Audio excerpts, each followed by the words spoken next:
Bom, esse aqui é o MP3 para moto, tá? Ele é um MP3 com Bluetooth, tá? Ele tem Bluetooth. E aqui tem um painel LCD que você vai colocar na sua moto, vai passar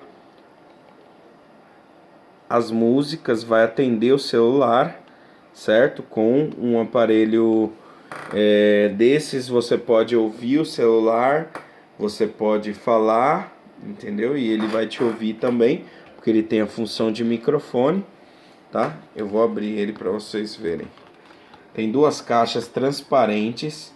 Essas caixas são de 10 watts cada uma, RMS, tá? Esse é um produto novo, a nossa empresa tá com exclusividade dele. Vamos mostrar aqui. Desculpa.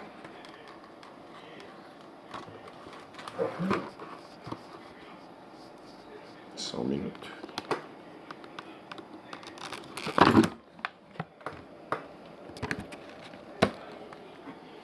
Então, essas são as caixas transparentes. Veja, ela tem uma proteção contra chuva, tá? Não pode submerger, né? Não pode afundar.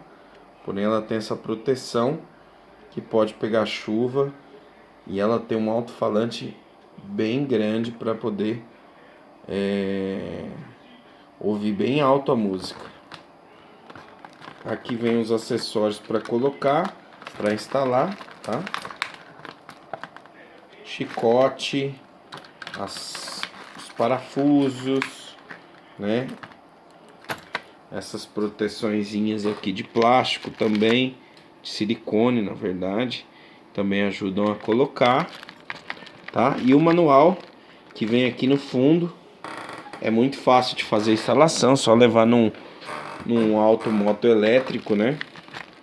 Que pode fazer essa instalação. Agora vamos ver a frente. A frente do produto é a parte mais bonita dele, né? Ó, você vê, vem com essa parte de suporte para colocar no guidão, né, da moto.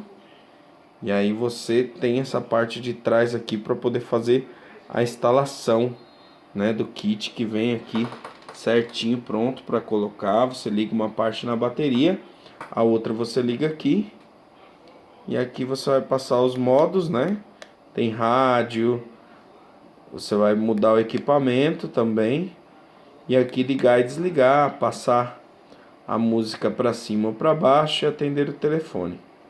Certo? Esse é o nosso MP3 Bluetooth para moto.